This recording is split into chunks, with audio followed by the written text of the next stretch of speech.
Volví de viaje y mi coche había desaparecido del garaje. Mi nuera estaba ahí, sonriendo, diciendo que lo vendieron porque yo ni lo usaba.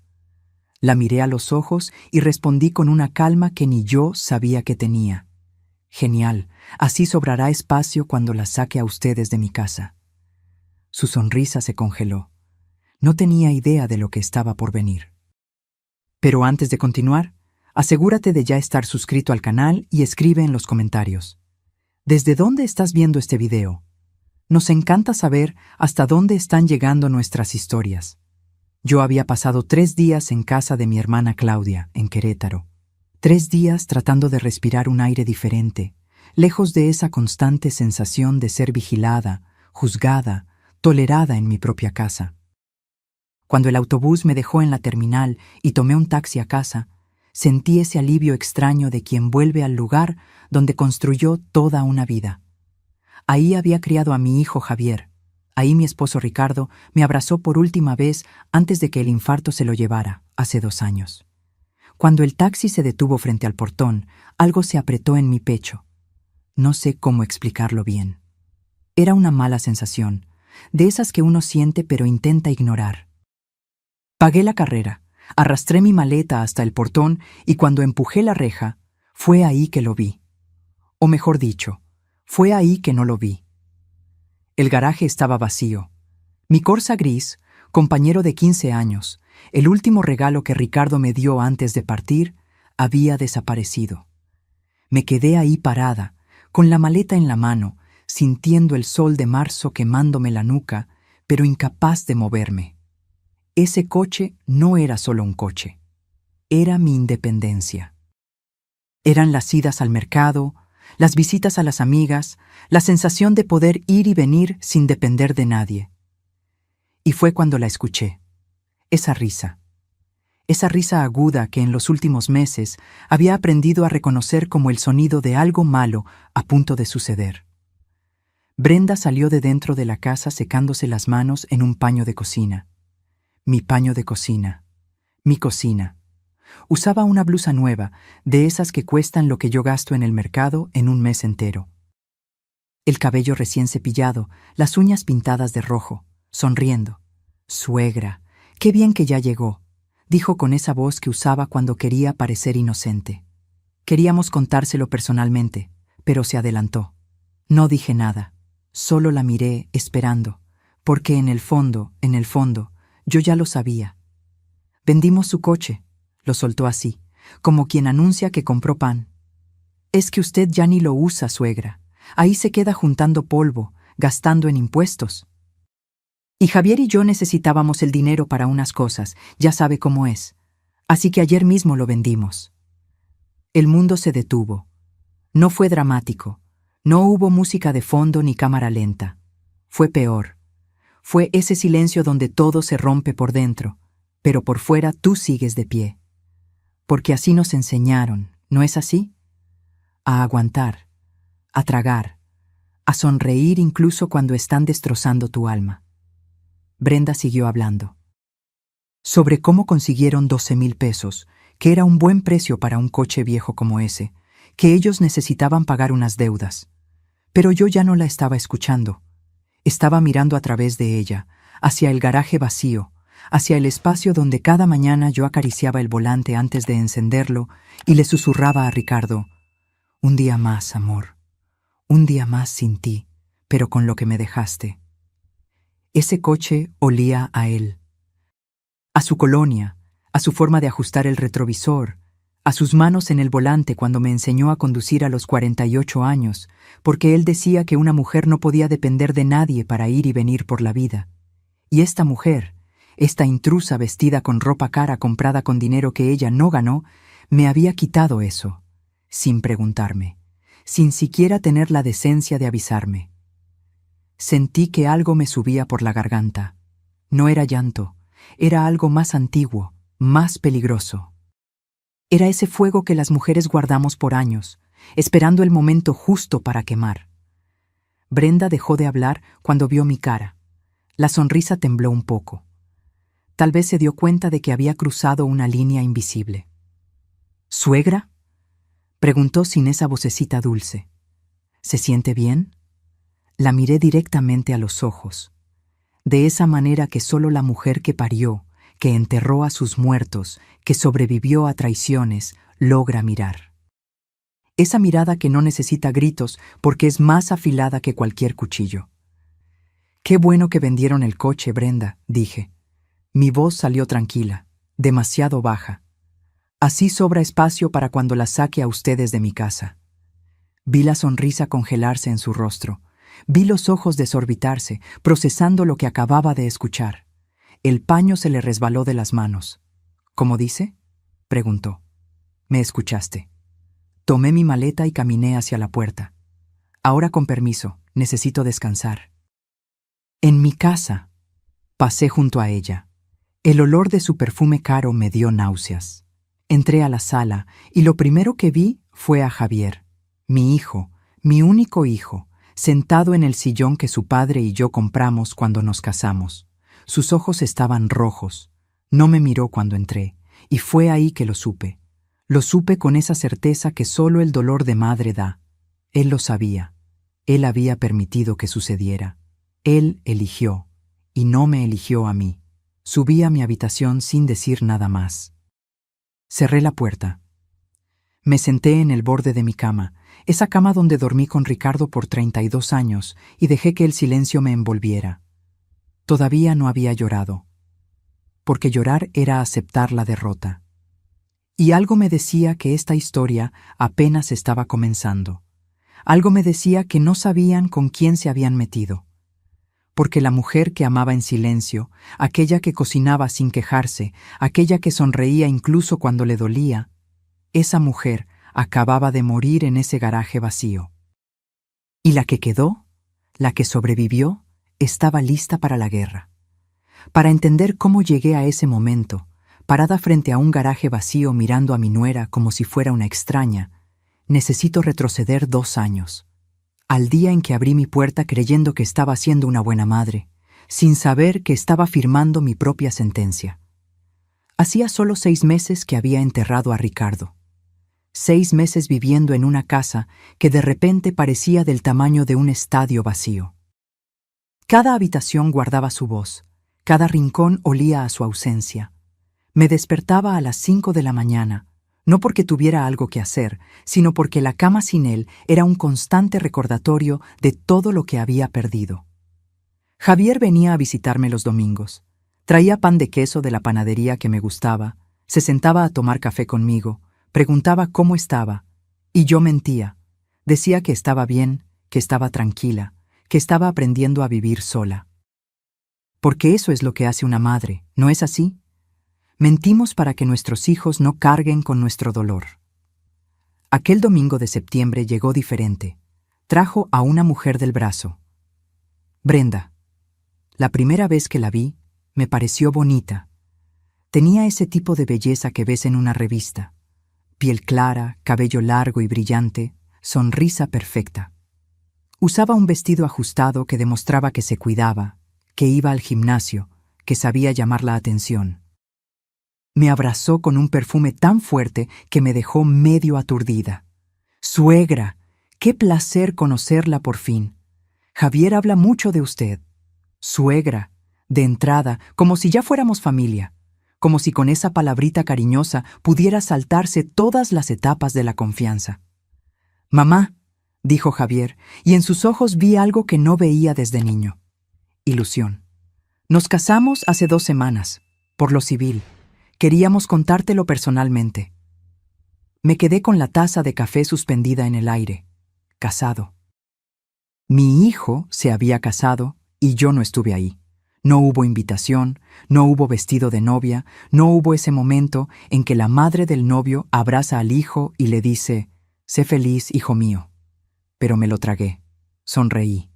Los abracé a los dos. «Felicidades».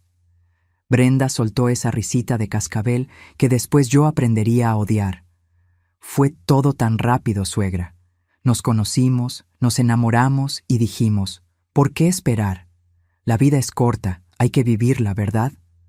Tenía razón en la última parte. La vida es corta. Ricardo me lo demostró cuando se fue sin avisar, sin darme tiempo de prepararme para un mundo sin él. Nos sentamos a comer. Brenda hablaba todo el tiempo, sobre su trabajo en una tienda de ropa en el centro comercial, lo difícil que era conseguir un apartamento porque todo estaba demasiado caro, lo mucho que quería empezar una familia con Javier. Y entonces lo soltó. Suegra, queríamos pedirle un gran favor. Se inclinó hacia mí, poniendo su mano sobre la mía. ¿Nos permite quedarnos aquí unos 2 meses? Solo mientras buscamos. Es que con el salario de Javier y el mío, apenas nos da para pagar el depósito de un alquiler. Si ahorramos estos 2 meses, lo logramos. Miré a Javier. Él no me miró. Sus ojos estaban fijos en el plato, moviendo el arroz de un lado a otro con el tenedor. 2 meses. 60 días. Compañía en esa casa que me engullía viva cada noche. La voz de mi hijo en el pasillo de nuevo. Tal vez hasta nietos pronto. Una razón para despertarme con ganas. Claro, hijo, esta es tu casa. Siempre lo ha sido. Brenda me abrazó con tanta fuerza que casi me tira de la silla. ¡Ay, suegra! No sabe cómo se lo agradecemos. Le prometo que ni notará que estamos aquí. Somos limpios, organizados, silenciosos. 2 meses, dijo. 2 meses se convirtieron en 4 cuando Brenda dijo que el apartamento que iban a alquilar se lo habían dado a otra persona. Mala suerte, suegra, pero aparecerá otro. 4 se convirtieron en 6 cuando Javier perdió el empleo en la distribuidora. Es temporal, mamá. Ya estoy enviando currículums. Solo necesito un poco más de tiempo. Pasó 1 año. Y yo seguía esperando que me dijeran, mamá, encontramos un lugar, gracias por todo. Pero esas palabras nunca llegaron. Lo que vino fue el cambio. Al principio eran pequeños detalles. Brenda cambió los muebles de la sala porque así se ve más moderno, suegra. Cambió las cortinas de la cocina sin preguntarme. Trajo su vajilla y guardó la mía, la que mi madre me dio cuando me casé, en lo alto del armario donde apenas alcanzaba. Empezó a cocinar. Decía que quería ayudarme, que yo ya había trabajado demasiado en la vida, pero la verdad es que no quería que yo estuviera en mi cocina. Me miraba con impaciencia cuando intentaba hacer un café por la mañana, como si estuviera estorbando. Mejor siéntese, suegra, yo le llevo el café a su habitación. A mi habitación. Como si el resto de la casa ya no fuera mío. Luego vinieron las reglas. Suegra, ¿le molesta no escuchar música tan alta por la mañana? Javier trabaja hasta tarde y necesita descansar. Suegra, mejor no llame a sus amigas durante la semana. Necesitamos tranquilidad. Suegra, avisa cuando vaya a salir, es para que no estemos preocupados. Avisar, en mi propia casa. Pedir permiso para llamar a las amigas que venían a visitarme desde los 20 años. Pero lo peor no fueron las reglas. Lo peor fue Javier. Mi hijo se había convertido en un fantasma. Salía temprano, llegaba tarde. Cuando intentaba hablar con él, Brenda siempre aparecía con algo. Si necesitaba ayuda con la computadora, si tenía que ir a ver un apartamento, si tenía un compromiso importante. Una tarde lo encontré solo en el patio, fumando. Algo que nunca había hecho. Hijo, ¿estás bien? Sí, mamá, sí lo estoy. No lo parece. Siento que ya no conversamos como antes. Se quedó en silencio por un momento. Vi algo en sus ojos, algo parecido a culpa o miedo. No supe distinguirlo. Está difícil, mamá. El trabajo nuevo tampoco paga bien. Brenda y yo estamos ahorrando, pero está tardando. No hay prisa, no los estoy echando. Lo sé. Me miró por fin. Gracias por todo, mamá. De verdad. Me abrazó. Y en ese abrazo sentí algo extraño, como si se estuviera despidiendo, como si hubiera surgido entre él y yo una pared invisible que crecía un poquito más cada día. Esa pared tenía nombre: Brenda. Pasaron 2 años enteros, 24 meses viendo cómo mi casa dejaba de ser mía, viendo a mi hijo mirarme cada vez menos, viendo el espacio donde había criado una familia, enterrado a mi marido, guardado mis recuerdos, llenarse de cosas que no reconocía. Las vecinas empezaron a preguntarme: Doña Socorro, que vivía al lado desde hacía 30 años, me encontró en el mercado. «Elena, ¿qué pasa con tu nuera? El otro día le pregunté por ti y me dijo que estabas descansando, como si ella fuera la dueña de tu casa». Doña Marlene, que vendía pasteles en la esquina, fue más directa. «Esa chica anda diciendo por ahí que la casa ahora es de los dos, que ya tienes edad y que ellos te cuidan. Solo te aviso, Elena, por si no lo sabes». Yo lo sabía, o no quería saberlo, hasta que una noche escuché algo que me partió en dos. Eran casi las 11. No podía dormir, como siempre. Bajé a la cocina a buscar un vaso de agua y las escuché conversar en la sala. Brenda y su madre, Sonia, que había venido de visita. «Te lo digo, mamá, la vieja ya está mayor, no va a durar mucho más. Cuando se muera, todo esto es de Javier, y Javier hace lo que yo mando». «¿Y si no se muere pronto?», preguntó Sonia con una risa que me congeló la piel. «Entonces la convencemos de que se vaya a un asilo o algo así. Vendemos la casa y dividimos. De todas formas, ella sola aquí, ¿para qué la quiere?». Las dos se rieron. Me quedé ahí, descalza en el suelo frío, con el vaso vacío en la mano, sintiendo cada palabra clavarse en mi pecho como un clavo oxidado. La vieja. Dividimos. ¿Para qué la quiere? Esa noche no bebí agua. Subí a mi habitación, me senté en la cama y por primera vez en 2 años me permití ver toda la verdad. No eran huéspedes, eran invasoras, y yo había abierto la puerta sola. Pero todavía no sabía cuánto me quedaba por descubrir. Todavía no sabía que en un cajón olvidado, Ricardo me había dejado la llave para salir de esta pesadilla. Lo descubriría pronto, y cuando lo hiciera, todo iba a cambiar. Hay una enorme diferencia entre sentir que algo está mal y verlo con tus propios ojos. Entre sospechar que tu lugar te está siendo arrebatado y presenciarlo segundo a segundo sin poder hacer nada. O peor, sin atreverte a hacer nada. Después de esa noche, cuando escuché a Brenda llamarme vieja, algo cambió dentro de mí. No fue un cambio ruidoso. Fue silencioso, como esas grietas que aparecen en las paredes de una casa antigua. Nadie se da cuenta hasta que un día la pared se derrumba. Empecé a observar, de verdad a observar. Me di cuenta de que Brenda había redecorado casi toda la casa sin que yo lo notara. O tal vez sí lo había notado, pero elegí no verlo, porque ver duele. Ver te obliga a actuar. Los cuadros que Ricardo y yo compramos en nuestros viajes, Ouro Preto, Campos do Jordão, para ti, ya no estaban en la sala. En su lugar había fotos enormes de Brenda y Javier.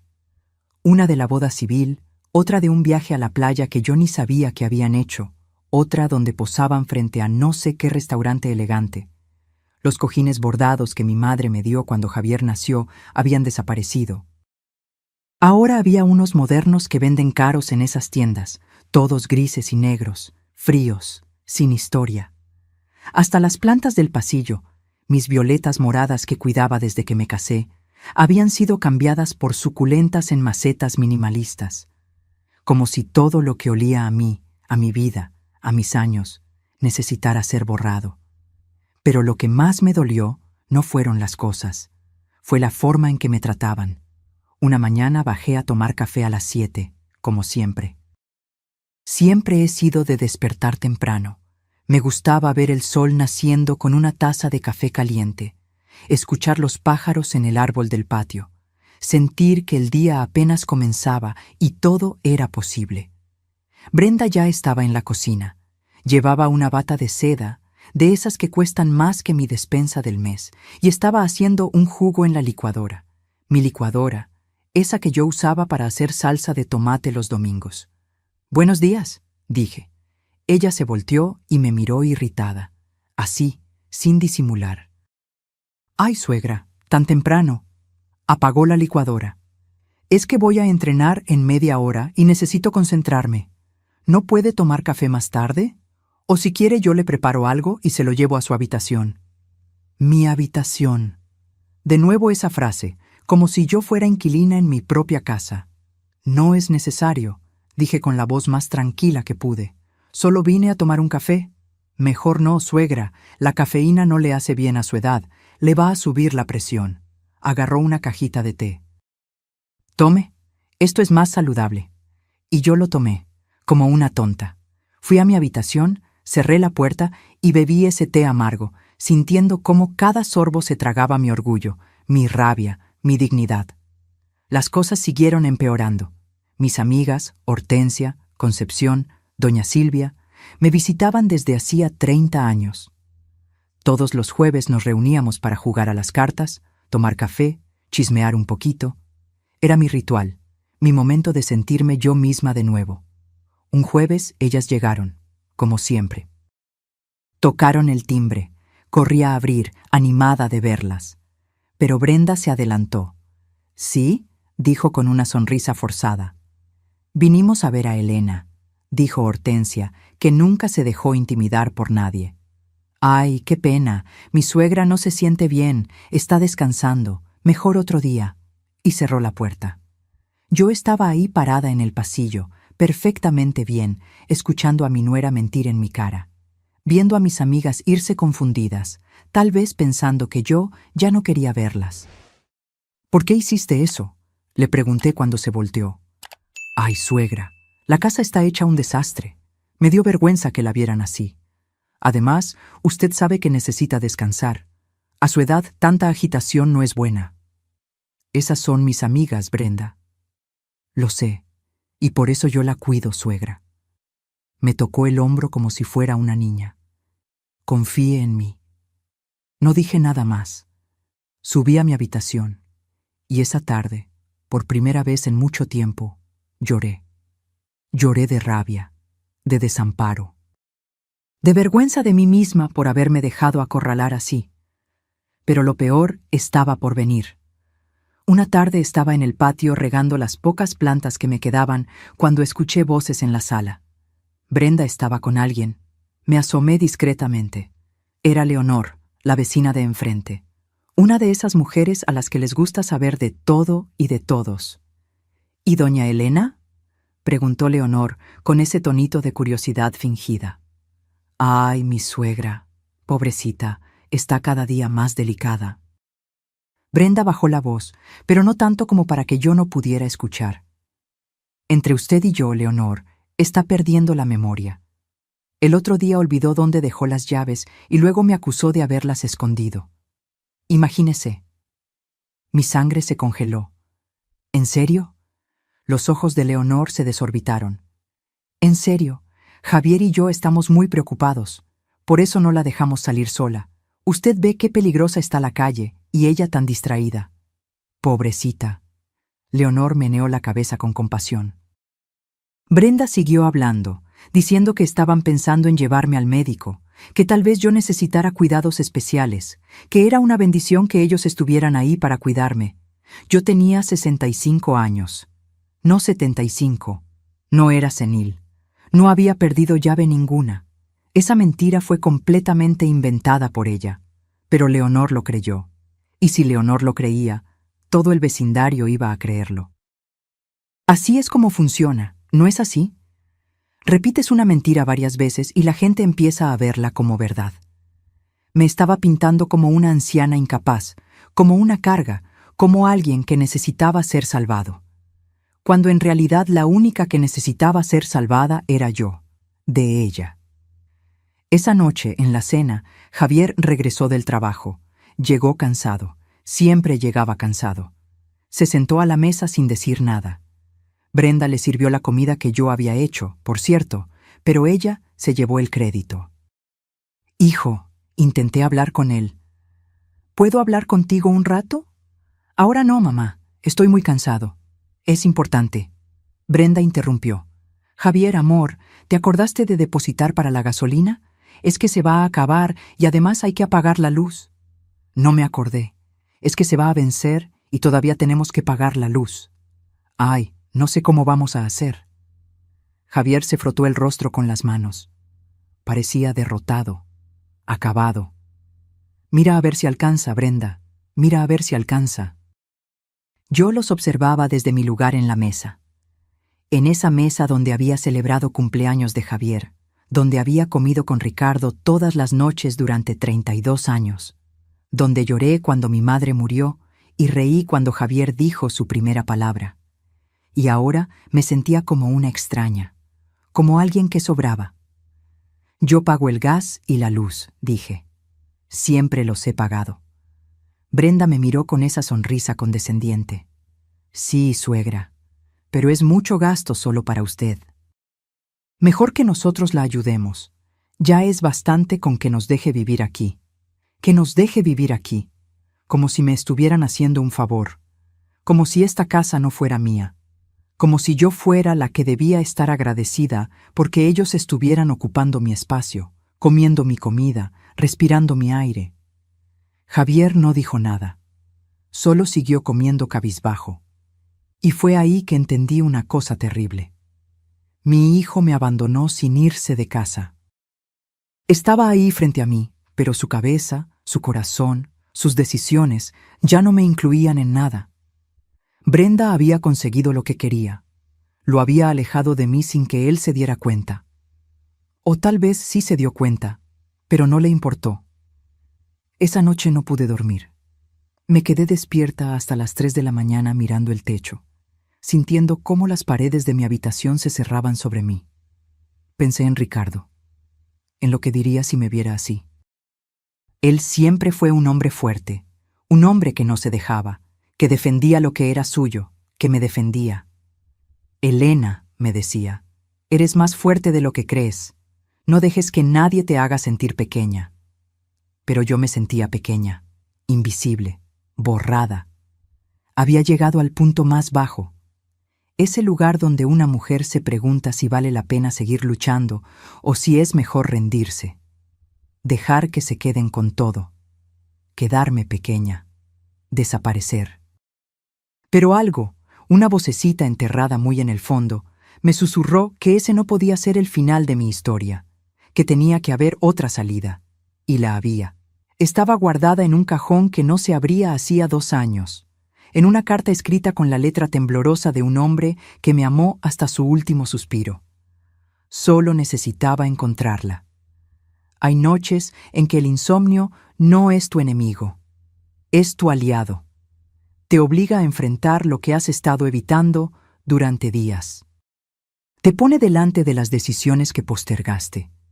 Te empuja hacia los rincones oscuros donde guardaste las cosas que dolían demasiado para mirarlas.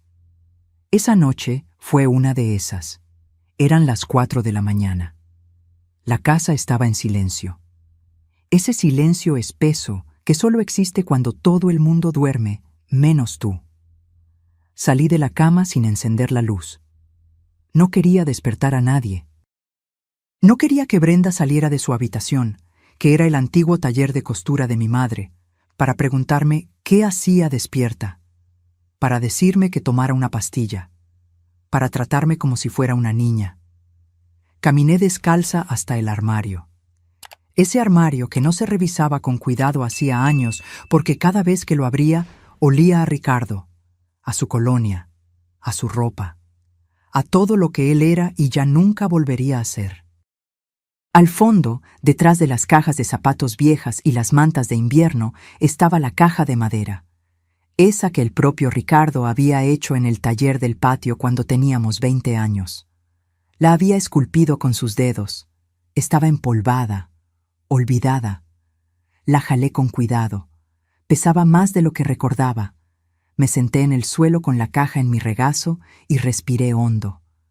Sabía que había cosas allí que me iban a quebrar. Fotos de cuando éramos jóvenes.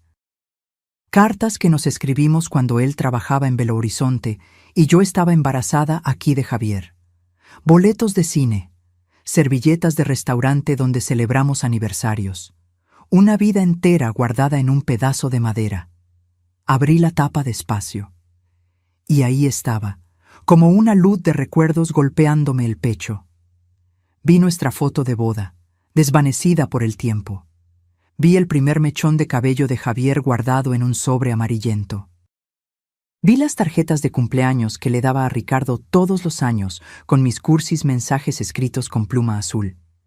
Pero entonces, en el fondo de la caja, vi algo que no recordaba haber puesto ahí.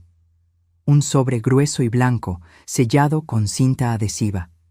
En el frente, con la letra temblorosa de Ricardo, esa letra que se le dificultó en los últimos meses por las medicinas, decía: «Para Elena, abre esto solo si alguien intenta quitarte lo que construimos juntos». Mi respiración falló. Mis manos temblaron cuando rompí el sello. Dentro había varios documentos doblados y una carta manuscrita. Encendí la lámpara de la mesita, me puse mis lentes y comencé a leer. Mi querida Elena, si estás leyendo esto es porque algo salió mal, porque alguien, y tengo mis sospechas de quién puede ser, está tratando de aprovecharse de ti. Perdóname por no habértelo contado antes. No quise preocuparte mientras estaba enfermo.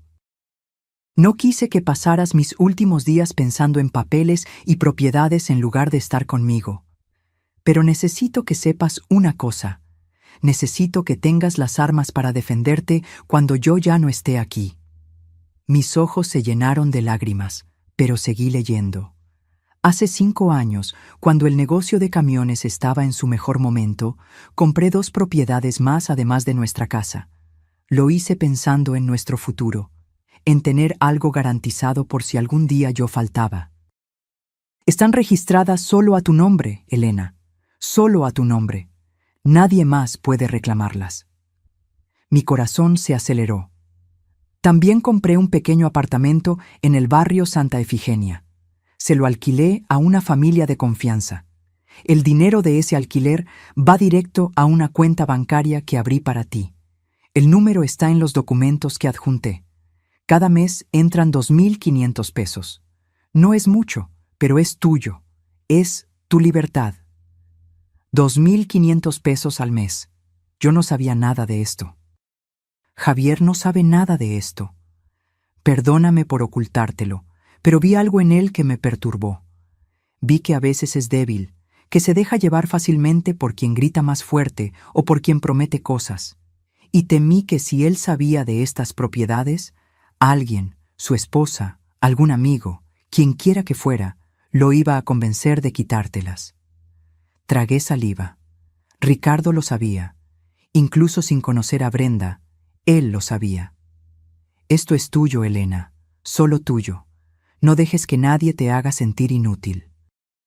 No dejes que te convenzan de que eres un estorbo. Eres la mujer más fuerte que he conocido. La que crió a nuestro hijo sola mientras yo viajaba. La que cuidó de mi madre cuando se enfermó. La que sostuvo mi mano en el hospital cuando yo tenía miedo de morir. Las lágrimas cayeron sobre el papel. Mancharon la tinta, pero ya no importaba, porque esas palabras ya estaban grabadas en mi corazón.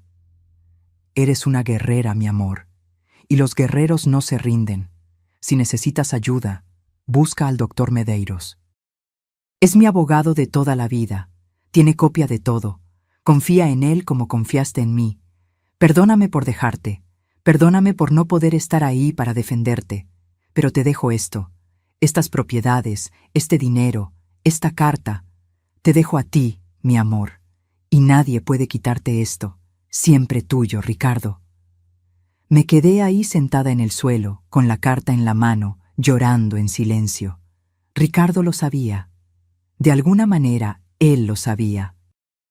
Sabía que alguien vendría, tal vez no Brenda específicamente, pero alguien, a tratar de quitarme lo que era mío.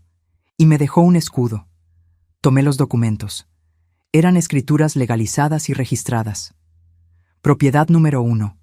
Una casita pequeña en el barrio El Dorado, 2 habitaciones, un baño, alquilada a una familia que pagaba 1.200 pesos al mes.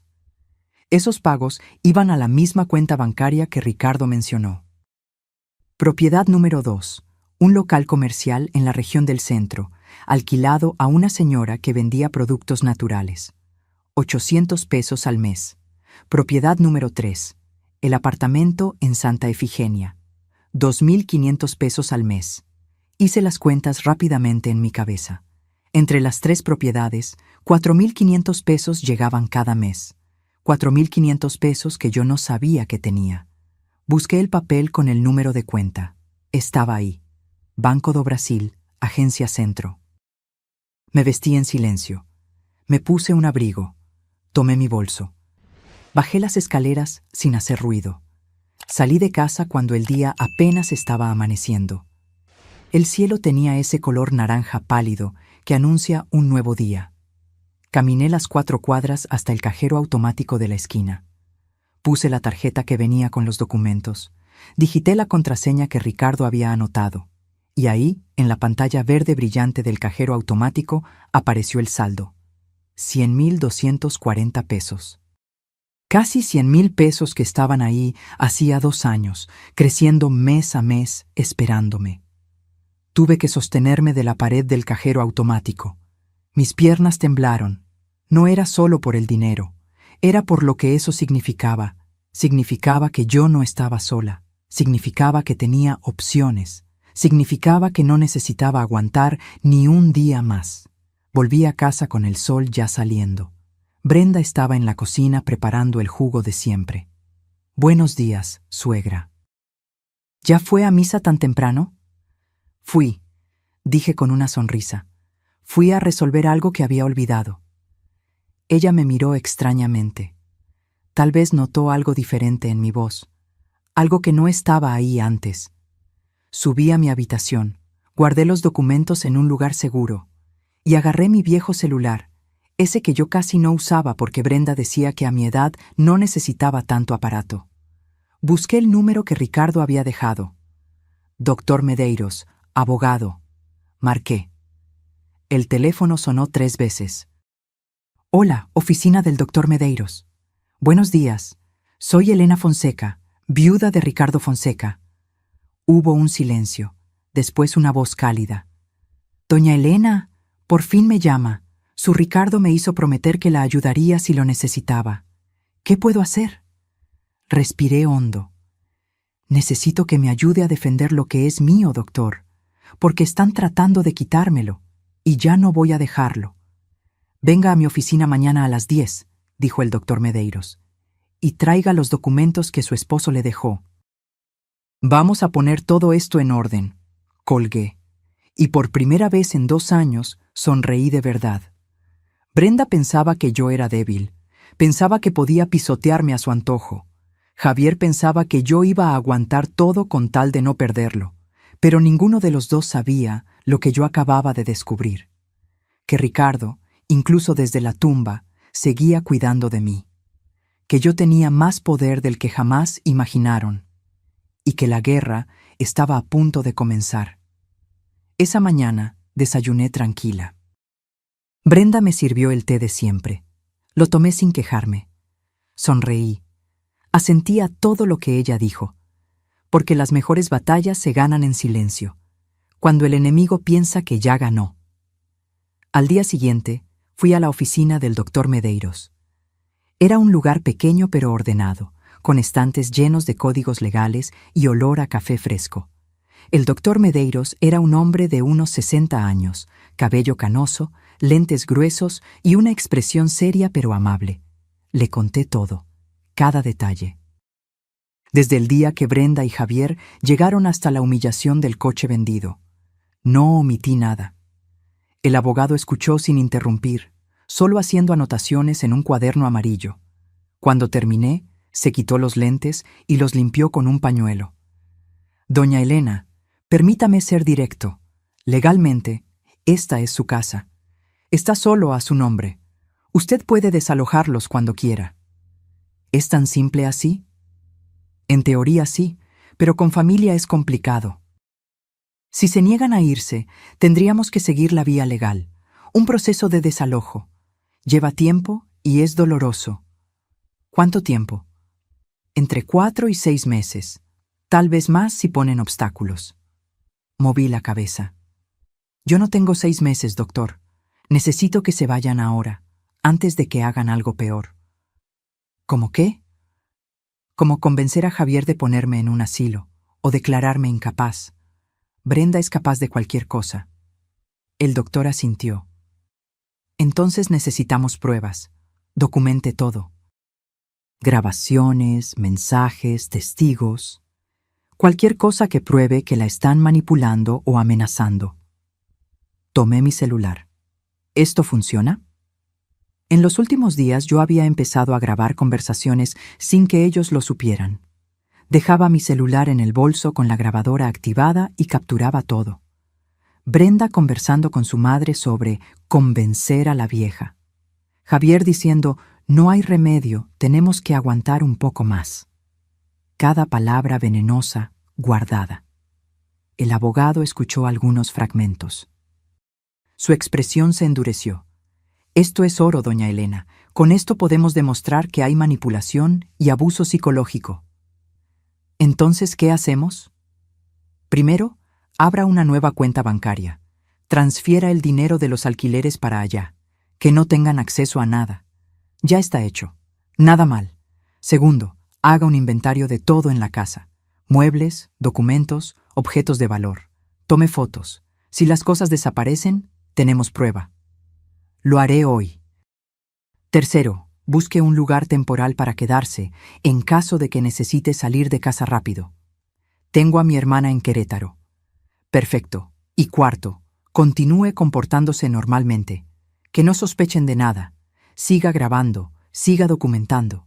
Cuantas más pruebas tengamos, más fuerte será nuestro caso. Y entonces el doctor sonrió. Una sonrisa pequeña, pero llena de justicia. Ahí, doña Elena, daremos el golpe cuando menos lo esperen. Los sacaremos de la casa legalmente, con pruebas, sin que puedan alegar nada. Salí de esa oficina con un plan, con un objetivo claro. Por primera vez en años, sentí que estaba recuperando el control. Los días siguientes fueron de pura actuación. Sonreí, cociné, conversé con Brenda como si nada hubiera pasado. Hasta le pregunté por su familia, por sus planes, fingiendo interés. Ella se tragó mi actuación. Creyó que me había domado. Mientras tanto, documenté todo. Fotografié todas las habitaciones de la casa. Conté los muebles. Revisé las escrituras, los recibos, todo. También visité a mi sobrina Julia, contadora de profesión, y le pedí que me ayudara a organizar las finanzas. Julia era una mujer inteligente de unos 40 años, divorciada, sin pelos en la lengua. Tía, ¿por qué no me contaste antes que estabas pasando por esto? Porque me daba vergüenza, hija, vergüenza de que mi propio hijo estuviera haciendo esto conmigo. Julia me abrazó.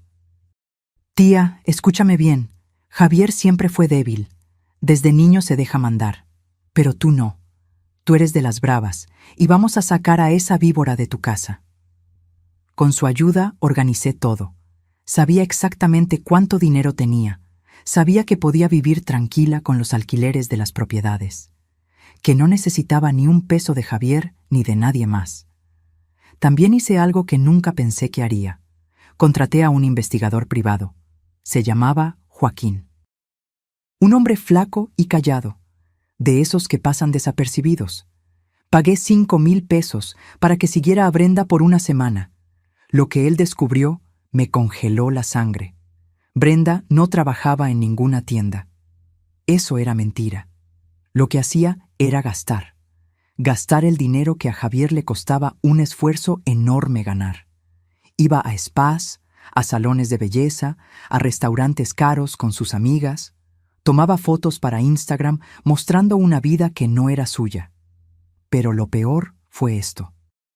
Joaquín la grabó conversando con una amiga en un café, y en esa conversación Brenda dijo algo que me destruyó. La vieja ya casi cae. Javier ya está convencido de vender. Le dije que con ese dinero compramos un apartamento y que su madre tiene lo suficiente para ir a un asilo. Él lo creyó. Apenas vendamos, nos quedamos con todo y la abandonamos. 3 años aguantando, pero ya valió la pena. Se rió mientras planeaba destruirme. Cuando escuché esa grabación en la oficina del doctor Medeiros, no lloré. Ya no tenía lágrimas, solo quedó hielo. ¿Esto es suficiente?, pregunté. Más que suficiente. Con esto podemos demostrar fraude, manipulación y conspiración para despojar patrimonio. ¿Cuándo actuamos? Muy pronto, doña Elena, muy pronto. Pero necesito que haga una cosa más, dijo el doctor Medeiros.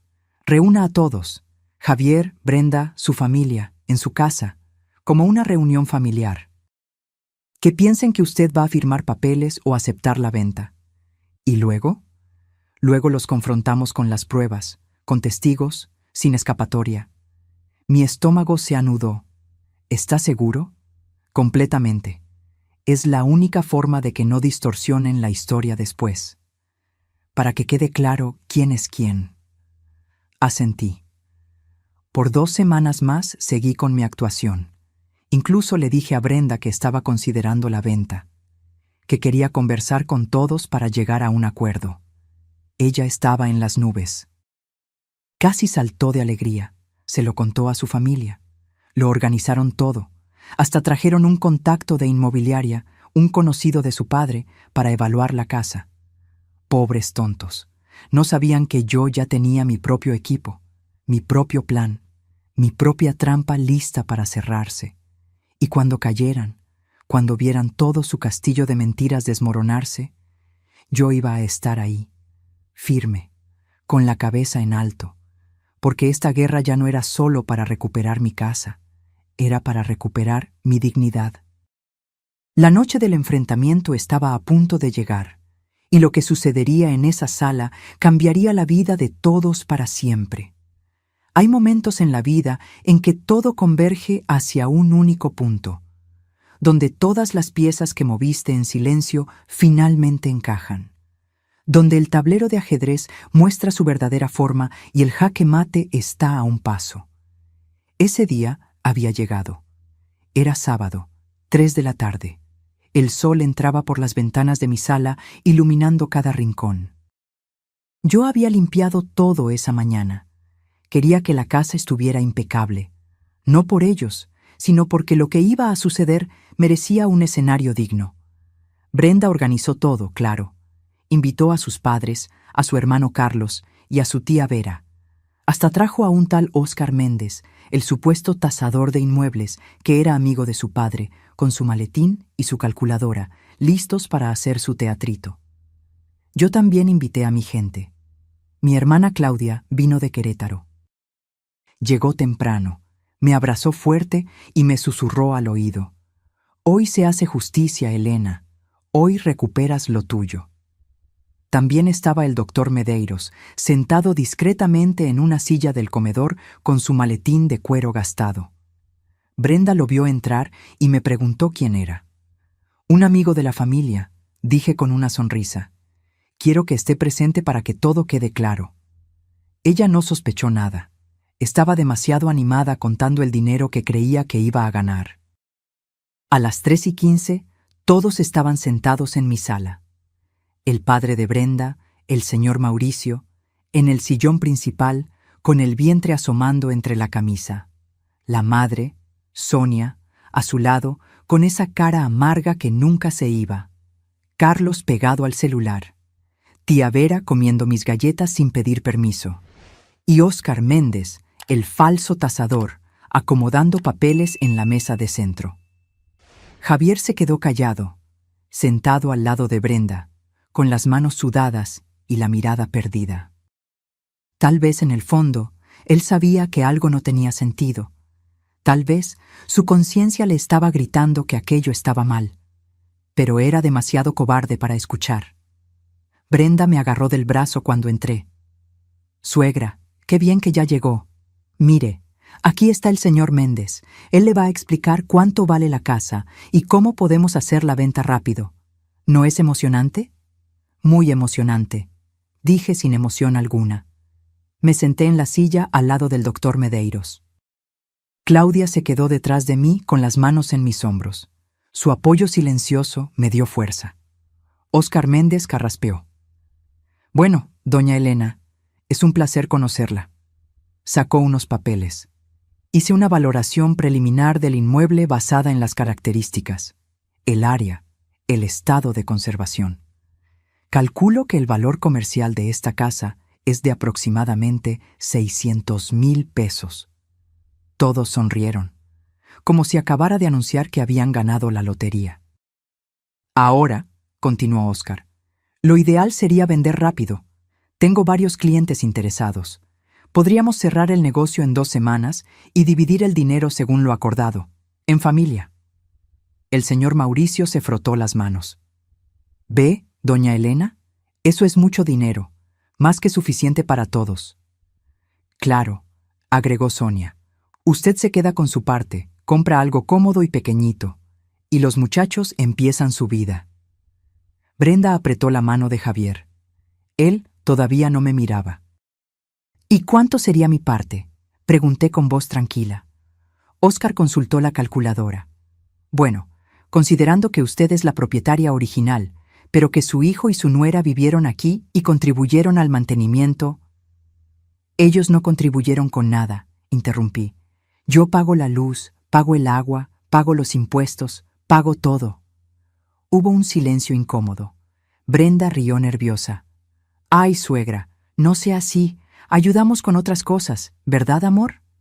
Javier asintió sin convicción. Óscar carraspeó.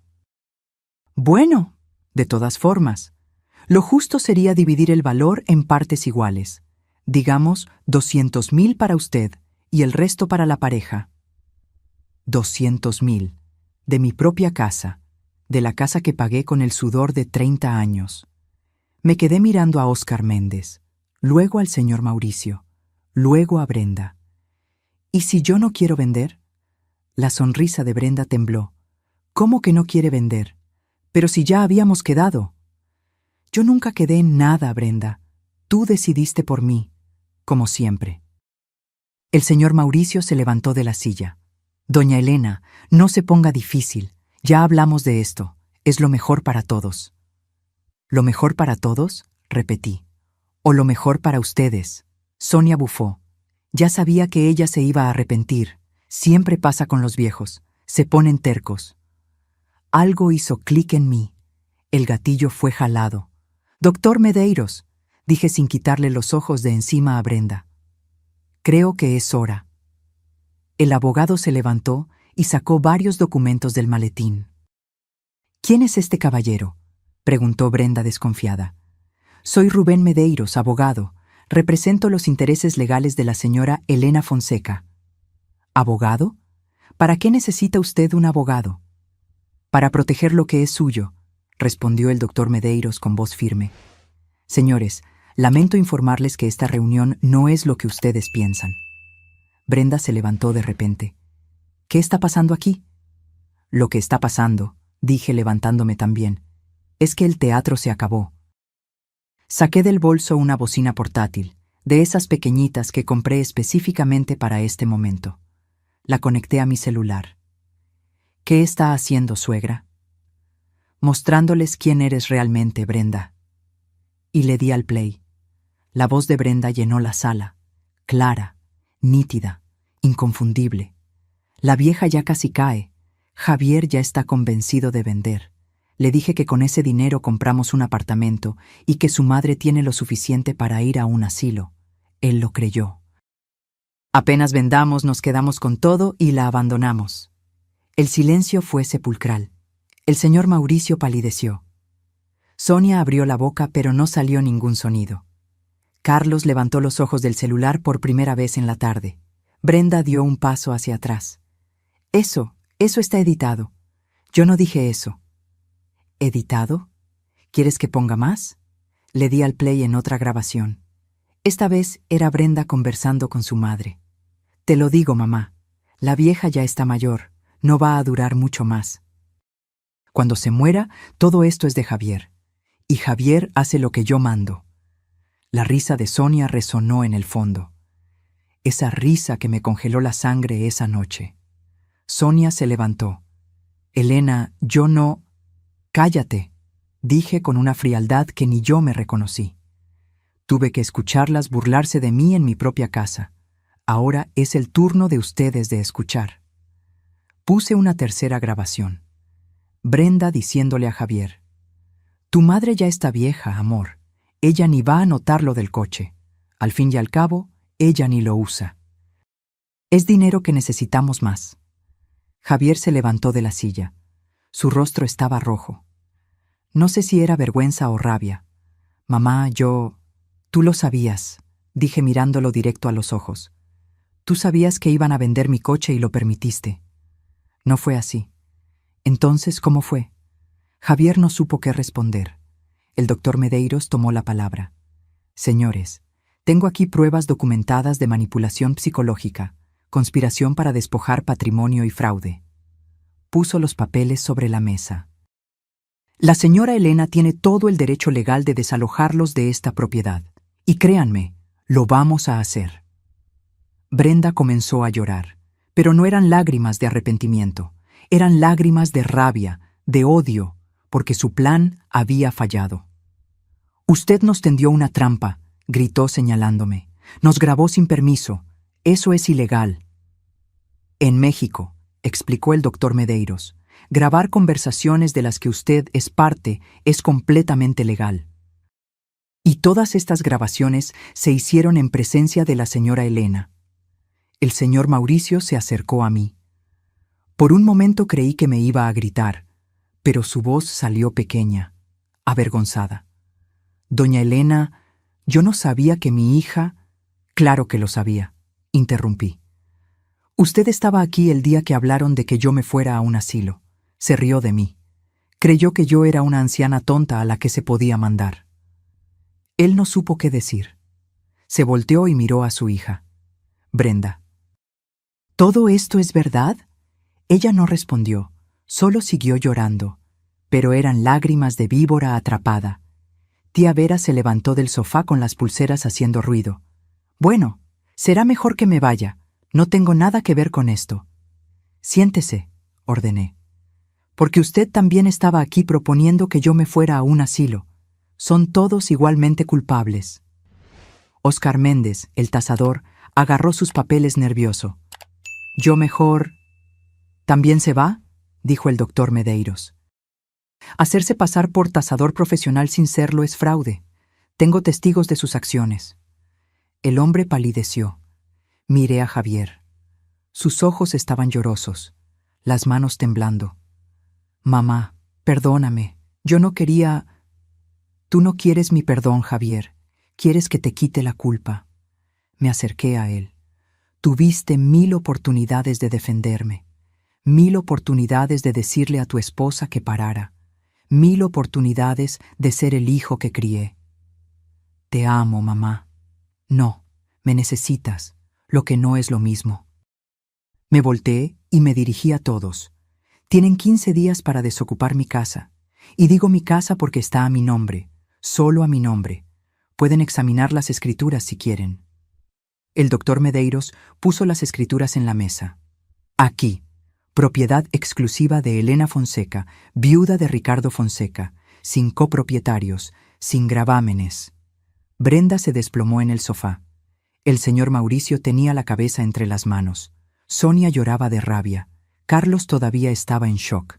15 días, repetí. Y si no se van, el doctor procederá legalmente. Y créanme, con todas las pruebas que tengo, no van a ganar. Claudia me abrazó por detrás. Su apoyo me mantuvo de pie. Y otra cosa, agregué mirando a Brenda. Sé que no trabajas. Sé que gastas el salario de mi hijo en spas y restaurantes. Sé que vives una mentira. Y ahora todo el mundo lo sabe. Brenda levantó el rostro. Sus ojos estaban llenos de odio puro. ¿Y usted? ¿Cree que es muy perfecta? Es una vieja rencorosa y amargada que no soporta ver a su hijo feliz.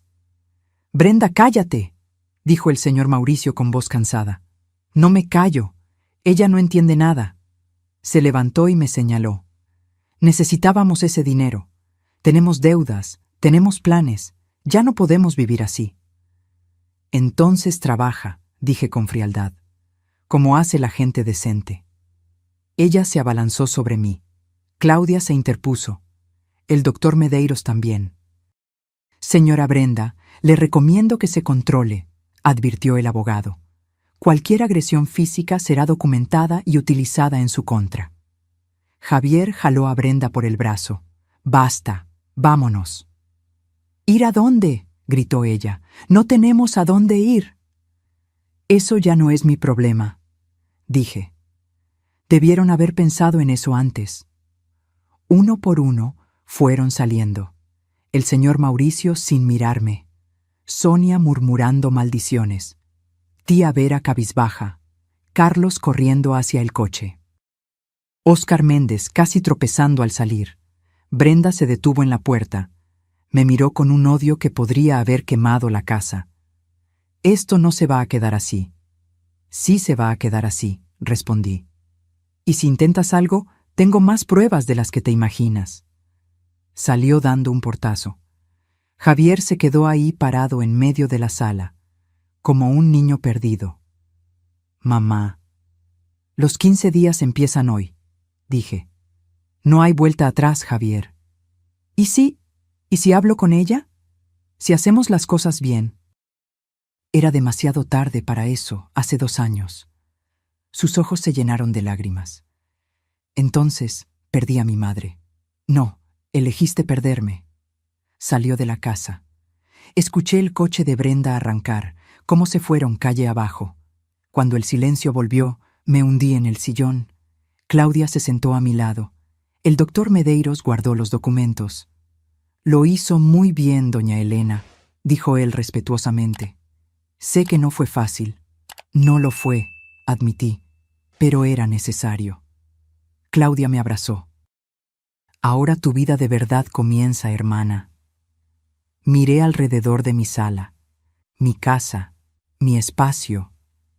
Muy pronto iba a ser solo mío de nuevo.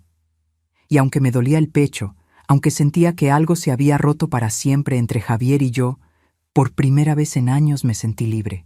Los días siguientes fueron extraños, como vivir en una casa embrujada donde los fantasmas aún no se han ido, pero sabes que ya no tienen poder sobre ti. Javier y Brenda no se fueron de inmediato. Legalmente tenían los 15 días, pero convivir juntos era insoportable. Brenda dejó de fingir. Ya no tenía esa vocecita dulce de suegra. Ya no había sonrisa falsa. Ahora me miraba con el odio puro de alguien a quien le han arrebatado un premio que creía haber ganado. Se quedaba encerrada en la habitación la mayor parte del día, hablando por teléfono en voz alta con su madre, con sus amigas, llorando y haciéndose la víctima. Me expulsaron de casa. La vieja nos tendió una trampa después de todo lo que hicimos por ella. Qué fácil es cambiar la historia cuando conviene, ¿no es así? Javier era diferente.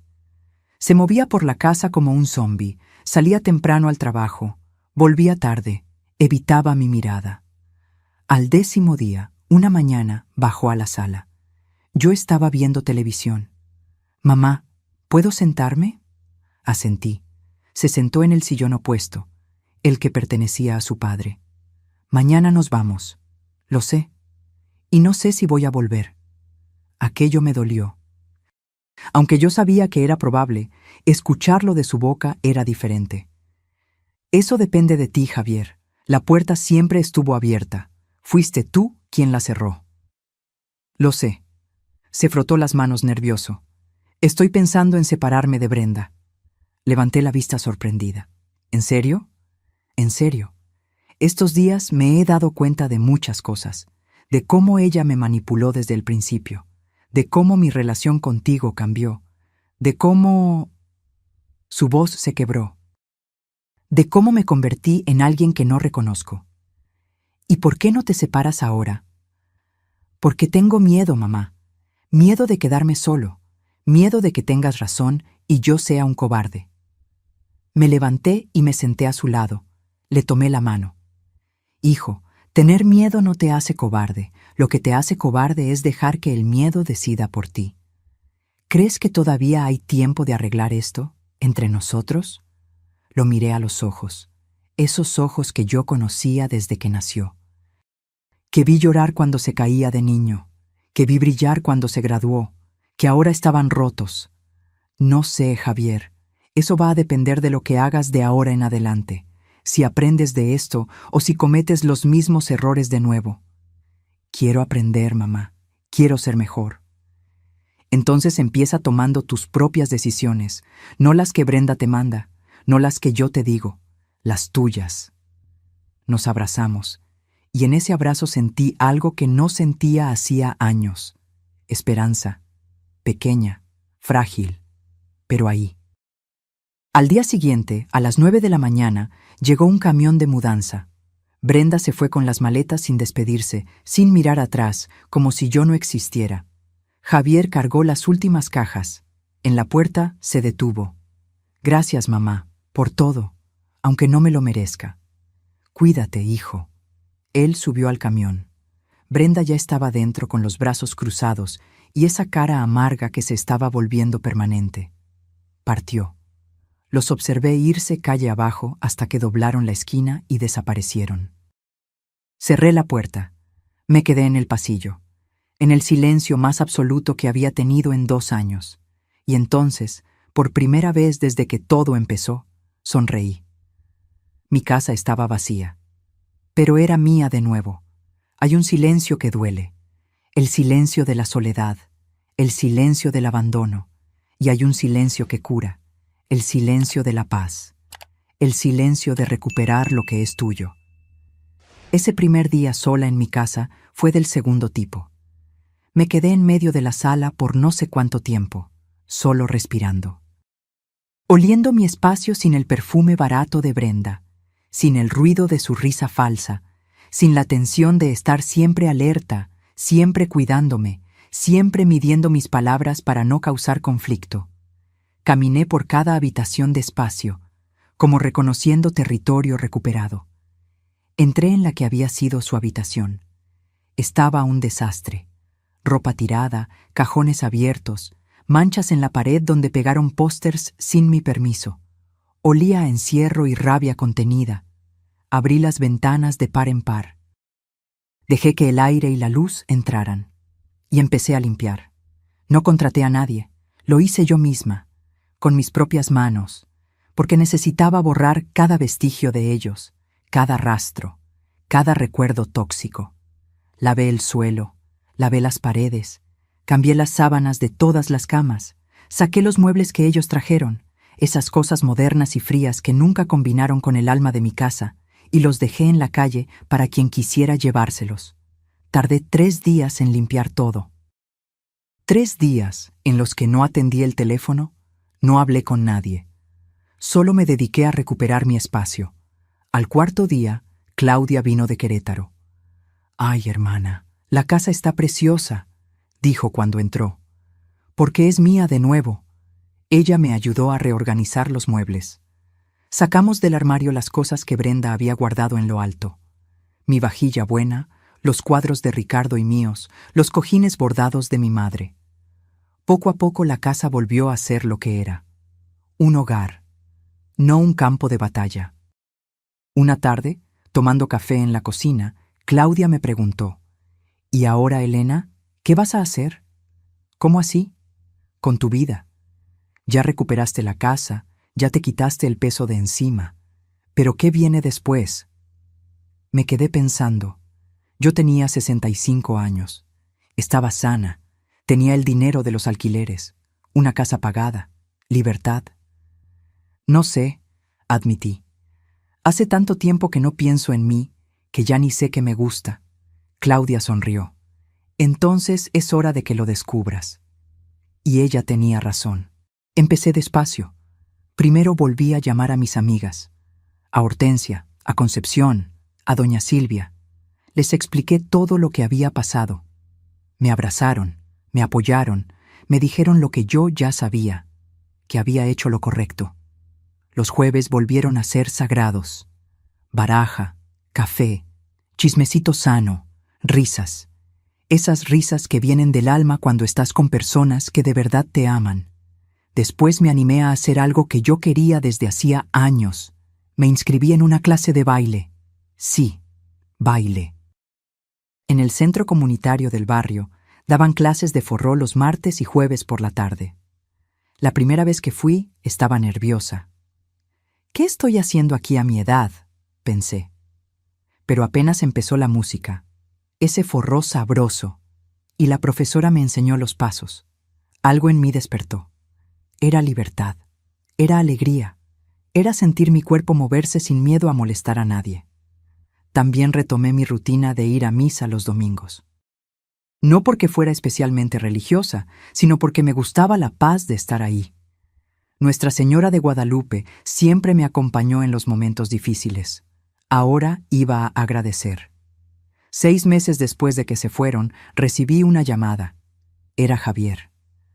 «Mamá, ¿podemos vernos?» Mi corazón dio un brinco. «¿Dónde estás?» «En un café cerca de ahí, el de la esquina. ¿Puedes venir?» Dudé por un momento, pero algo en su voz, algo roto, algo humilde, me hizo decir que sí. Cuando llegué al café, lo vi sentado en una mesa del fondo, solo, sin Brenda. Estaba diferente, más flaco, con barba de varios días, ropa sencilla. Ya no llevaba esas camisas caras que Brenda compraba. Me senté frente a él. «Hola, mamá». «Hola, hijo». Pidió 2 cafés. Nos quedamos en silencio por un momento. Esos silencios incómodos de cuando hay tanto que decir que no sabes por dónde empezar. «Me separé de Brenda», dijo por fin. «¿Cuándo?» «Hace 3 meses. El divorcio ya está en trámite». «¿Qué pasó?» Él rió amargo. «Todo. Vivir con sus padres fue un infierno. Ella me culpaba por todo. Peleábamos por el coche, por las mentiras. Luchábamos todos los días. Sus padres también empezaron a pelear entre ellos. Era insostenible». «¿Y dónde vives ahora?» «Alquilo una habitación pequeña. Pero es mía. Trabajo en otra empresa. Gano menos, pero estoy más tranquilo». Lo vi con ojos diferentes. Ya no era el hombre débil que dejó que su esposa me pisoteara. Era alguien que estaba tomando sus propias decisiones por primera vez en años. «¿Y por qué me buscas ahora?», pregunté. Lágrimas brotaron en sus ojos. «Porque necesito pedirte perdón, mamá. De verdad, no un perdón de palabra, un perdón real. Sé que no lo merezco. Sé que te fallé de la peor manera posible, pero…» Su voz se quebró. «No quiero vivir el resto de mi vida sin mi madre». Me extendió la mano sobre la mesa. Temblorosa, miré esa mano, la mano de mi hijo. La mano que sostuve cuando estaba aprendiendo a caminar, la mano que me soltó cuando más la necesité, y después de un momento que pareció eterno, la tomé. «No te voy a mentir, Javier. Todavía duele. Y va a tomar tiempo para que las cosas vuelvan a ser como antes. Lo sé, pero eres mi hijo y siempre lo serás». Él se echó a llorar, un llanto de alivio, de liberación. Nos quedamos allí en ese café conversando durante horas. Él me contó todo, cómo Brenda lo manipuló desde el principio, cómo poco a poco ella me fue alejando de él, cómo él se dio cuenta de todo demasiado tarde. Y allí comenzó nuestra reconciliación, despacio, con cuidado, como esos jarrones rotos que pegas con paciencia, sabiendo que nunca volverá a ser igual, pero que puede ser igual de valioso. Javier empezó a visitarme los domingos, comíamos juntos, conversábamos. A veces había silencios incómodos. A veces él decía algo y yo recordaba el dolor y tenía que respirar hondo, pero lo estábamos intentando. Y eso era más de lo que creí que tendría. Un año después de todo el drama, yo estaba sentada en mi patio con mi café, mirando la bugambilla que Ricardo plantó cuando Javier nació. La casa estaba en paz. Mis amigas iban y venían. Yo bailaba mi forró. Conducía mi coche a donde quería.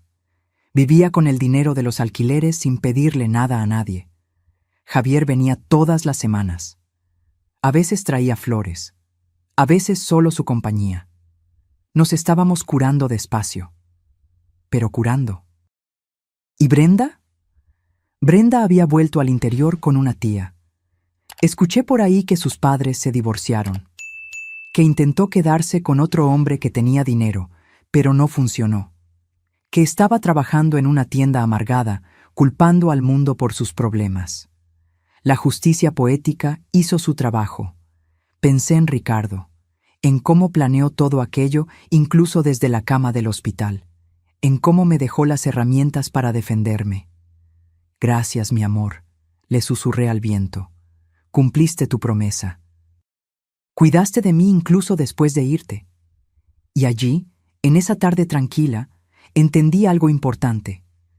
que a veces perder a las personas que creías que necesitabas es la única forma de encontrarte a ti misma, que el amor de madre no significa dejarse pisotear, que la dignidad no es negociable ni con la propia sangre, y que nunca, nunca es demasiado tarde para recuperar tu vida, porque la verdadera riqueza no está en lo que posees, está en lo que no permites que te quiten.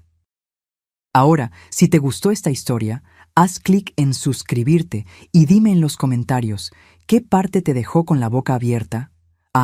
Y no olvides hacerte miembro para tener acceso a videos exclusivos que no publico aquí. Te espero ahí.